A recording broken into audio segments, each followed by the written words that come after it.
현재 판문점 평화의 집에서는 한 차례 무기한 연기됐던 남북 고위급 회담이 진행되고 있습니다. 이런 가운데 오늘 새벽 마이크 폼페이오 미국 국무장관이 기자회견을 열고 김정은 위원장의 과감한 결단을 촉구했는데요. 네, 긴박하게 돌아가고 있는 한반도 정세 분석해보겠습니다. 네. 아산정책연구원 차도현 객원연구위원 그리고 국방연구원의 이호령 북한연구실장 나와 계십니다. 두 분 어서 오십시오. 어서 오세요.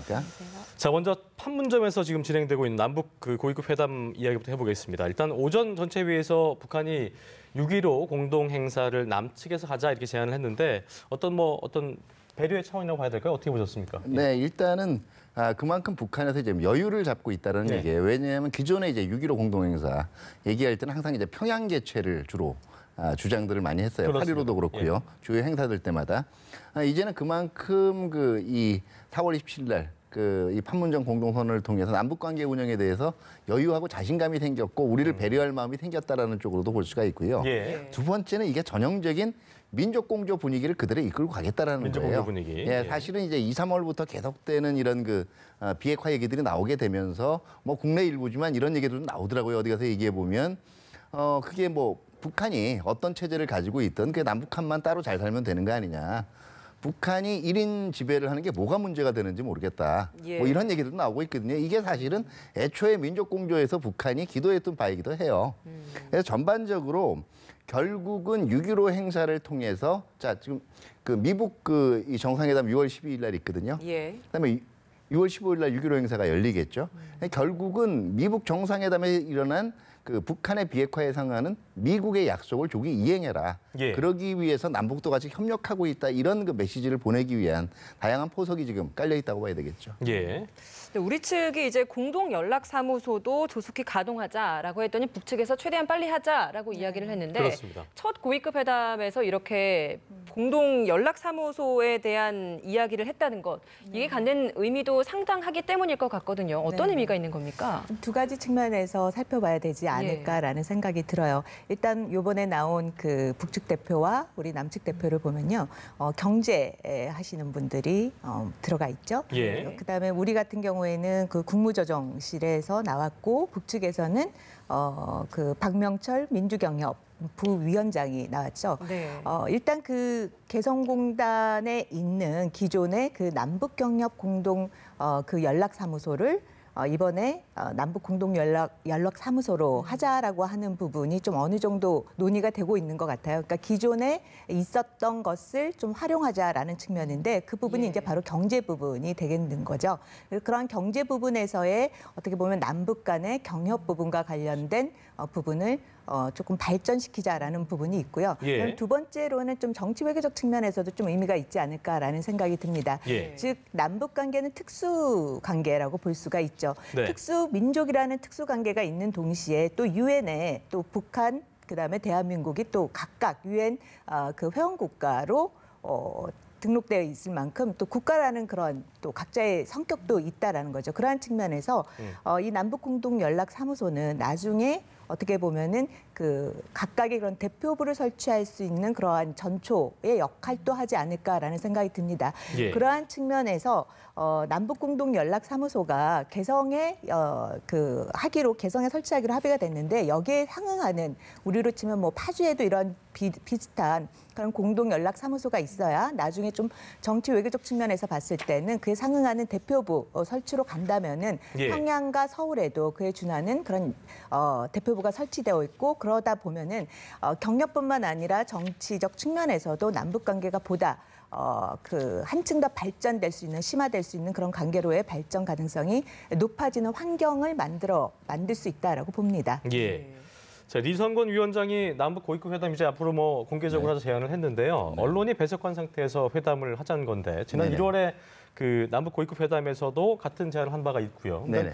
아까 저희가 김혜영 기자의 리포트에서 확인했습니다만 일단 회담장에서 언급되지 않는 게 이제 문제가 어떤 여론을 조성하는 데 그 영향을 미치기 때문에 네네. 그런 이유 말고 또 어떤 게 있을까요? 그러니까 의제들이요. 북한 예. 입장에서는 지금 이거를 공개적으로 얘기해도 자신이 있다는 얘기예요. 자신 있다. 특히 이제 1차 때는 지금 평창에서 예. 북한이 요구할 수 있는 다양한 문화 교류라든가 이런 것들 자체가 북한에 결코 나쁠 일이 없는 거예요. 예. 그다음에 지금 이번 고위급 회담 때는 4월 27일 날 판문점 정상회담에 나왔던 공동선언의 이행 부분들이 지금 얘기가 되고 있거든요. 그렇죠. 북한은 이거를 빨리 진행시킬수록 유리한 거고요.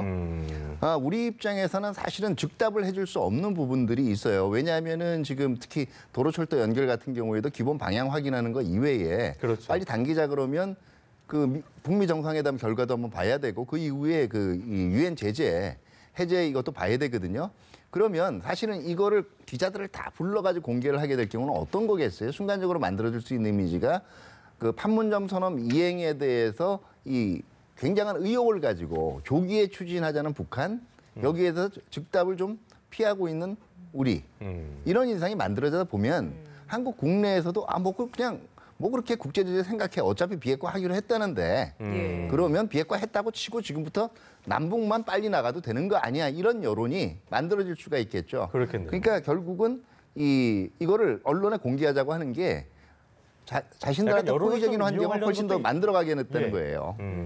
그럼 이건 어떻게 알겠습니다. 보십니까? 그 5월에 한 차례 회담이 연기된 걸 두고도 절대 자기 비판은 하지 마시고 넘어갑시다라는 또 발언을 하기도 했고 예. 엄중한 상황 해소에 대해서 이제 상황이 좀 해소된 것으로 보시냐라는 기자들이 질문을 했는데 여기에 대해서 장본인인 조명균 선생한테 물어보라고 했다라고 네. 이야기를 또 공개석상에서 이런 발언을 했는데 이런 발언들은 좀 어떻게 보시겠습니까? 결국 이거예요. 한국 언론에 대해서 노동신문처럼 보도하라는 얘기입니다. 결국은 중간에 토달지 말고 북한 입장에 대해서 비판적인 얘기하지 말고 되도록이면 북한이 얘기하는 민족공조 띄워주는 방향으로 얘기를 하고, 두 번째 다시 한번 리성권이 강조한 거는 고위급 회담 연기된 거 우리 탓이었, 북한 탓이 아니었다는 얘기예요. 그 책임을 그 남측 정부가 그 어느 정도 느끼고 앞으로도 북한이 주장했던 의제들이 있어요. 그 탈북 여정원들 송환하라든가 예. 이런 문제들에 보다, 그다음에 한미 연합훈련 축소하거나 아니면 전략수탄 같은 거 과감히 그 애초부터 조기 단계에서 그 전개하지 말라든가 예. 뭐 이런 내용들을 앞으로 이어가기 위한 사전 포석으로 볼 수가 그러니까 있는 약간 거죠. 주도권을 쥐고 좀 빨리 얘기했던 것들을 좀 매조지시켰다 이런 뭐 보관도 있는 것 같네요. 그죠? 아무래도 북한 입장에서는 지금이 보면은 협상을 끌고 나가는 데 있어서 굉장히 좋은 적기입니까? 적기라고 볼 수가 있겠죠. 북미 관계에 있어서도 지금 회담이 한 트랙으로 진행이 되고 있고 그렇습니다. 그쪽 부분에서도 좀 잘 될 거라는 생각하에 이제 남북 관계에서도 회담을 지금 돌리면서 결국에는 남북에서 지금 우리 정부 같은 경우는 북미 회담이 잘 될 수 있게끔 서포트 역할을 해주는 이런 환경하에서는 예. 어쨌든 남북 관계에서 한국이 그렇다면 주요 이슈와 관련해서 우리가 이야기를 하면 충분히 들어줄 수 있지 않을까라는 그런 환경을 좀 이용한다라는 측면도 볼 수가 있겠죠. 알겠습니다. 네, 저희가 이제 공동 보도 문안을 이제 작성을 하고 있다라는 소식이 들어왔는데 그렇습니다. 오늘 이 회담에서 아무래도 적십자 회담이나 군사회담이나 이런 추후에 있을 협상 회담에서의 구체적인 일정도 조율을 할 것이다라는 예측이 있었는데 네네. 그렇다면 적십자 회담을 하기에 앞서서 늘 들고 나왔던 문제, 탈북 여종업원 문제를 오늘도 과연 들고 나올 것인가라는 것도 좀 짚어봐야 될 것 같거든요. 제가 볼 때는 완급을 조정하긴 하겠지만, 그러니까 강도를 조정하긴 하겠지만 들고 나올 거예요. 결국은 북한의 입장에서는요, 그동안 해온 북한의 협상 전략의 대표적인 것이 의제를 반복하는 거예요. 예. 상대방이 거기에 대해서 호의적이든 아니든 들어줄 준비가 됐든 안 됐든 계속 두드립니다. 그렇게 두드려서 결국은 관철해낸다는 게 북한의 목적이기 때문에 예. 그 얘기는 딱 좋거든요. 이산가족 찾기라는 게 결국 헤어져 있는 사람들의 상봉 아니에요. 그 논리의 연장선상에서 그쪽에서 꼬여서 데려갔으니까 지금 그 가족들끼리 만나지도 못하고 있다. 그럼 8월 15일 날 그쪽도 만나게 해줘야 되는 거 아니냐? 돌려보내라. 이 얘기를 충분히 할 수 있는 거죠. 네, 꺼낼 예. 것이다. 알겠습니다. 네, 알겠습니다.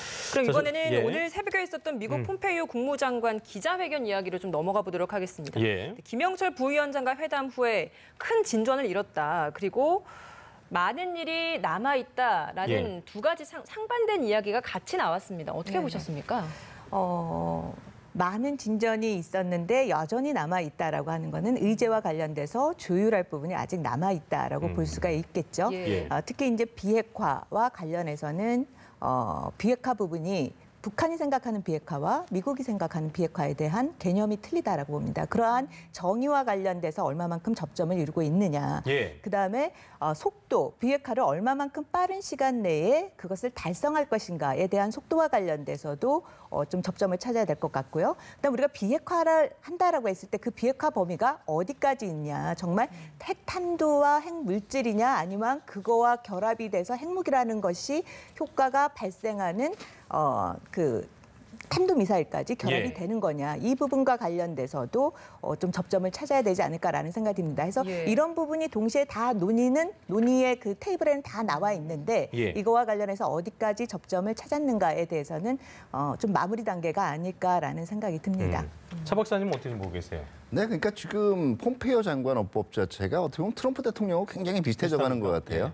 그러니까 확실하게 뭔가 잘 되고는 있는데 지금 얘기해 줄 수는 없어. 이제 이런 것들이거든요. 이건 두 가지 이 서로 다른 시나리오를 가능하게 해요. 예. 하나가 특유의 굉장히 많은 걸 기대하고 있다라는 거를 은연중에 계속 보여주면서 북한을 압박하는 거고요. 예. 어떻게 보면 지금 이 뉴욕 그다음에 워싱턴 김영철 부위원장이 찾으러 방문하게 되면 미국 앞마당에서 지금 협상을 하는 거란 말이에요. 그렇기 예. 때문에 가능한 얘기하고 있는 최대치를 보여주면서 그러니까 이런 거죠. 많은 일이 진전돼 있는데 앞으로 많은 일이 남았다. 그러니까 아직 조금 더 양보해야 돼. 이런 거에 대한 메시지를 던지는 측면이라고 볼 수가 있어요. 이건 우리한테도 긍정적인 거예요. 예. 김정은 반면에- 위원장의 과감한 결단이 필요하다 이런 말도 있었고. 예, 그렇죠. 그러니까 더 많이 내놓으라는 얘기입니다. 그런데 이게 우리한테 결코 긍정적이지 않을 수 있는 또 다른 시나리오도 전제예요. 이건 뭐냐면 예. 이제 드디어 폼페이오 장관하고 트럼프 대통령이 현실을 알기 시작했다. 다시 말해서 북한으로부터 실질적으로 양보받을 수 있는 것이 그리 많지 않다. 말은 그러면 이렇게 비핵화를 한다고 하지만 실질적으로 그러면 정치적으로 낭패가 되는 거예요. 왜냐하면 6월 12일 날 지금 정상회담 코앞으로 다가왔는데 정상회담 결과를 놓고 국내에 트럼프 대통령에 대해서 여전히 적대적인 언론과 그렇죠. 민주당, 의회를 설득을 해야 될 거 아닙니까? 그러려면 어떻게 해야 되겠어요? 지금 우리가 굉장히 노력을 하고 있어. 그리고 이 정도 받아낸 것만 해도 굉장한 거야라는 전과 포장을 해야 돼요. 그러니까 실정은 뭐냐면 과거 같으면 그 정도 얻어내려고 정상회담을 했단 말이야 정도의 결과를 지금 내는 게 불가피하다고 생각이 된다면 이제는 예. 그걸 최소한 그래도 이 정도 얻어낸 게 어딘데 하는 분위기를 만들어내야 되는 거거든요. 회담의 지금 하고 있는 성과에 대한 어법은 것을, 예. 특히 트럼프 대통령이 이런 얘기를 했잖아요. 회담이 한 번에 처음에는 그 일괄적으로 얘기는 그걸 길어질 수 끝내겠다는 있다는 거예요. 얘기잖아요. 예, 그치? 길어질 수도 그만큼. 있고 또 두 번 할 수도 있고 아예 안 할 수도 있다. 그렇죠. 이 얘기 자체는 어떤 얘기냐면 예. 제가 볼 때 전형적인 전과 관리가 필요할 때, 성과 관리가 필요할 때 나오는 얘기들이에요. 그렇군요. 그러니까 좀 어쨌든 걱정이 이게 돼요. 그래서.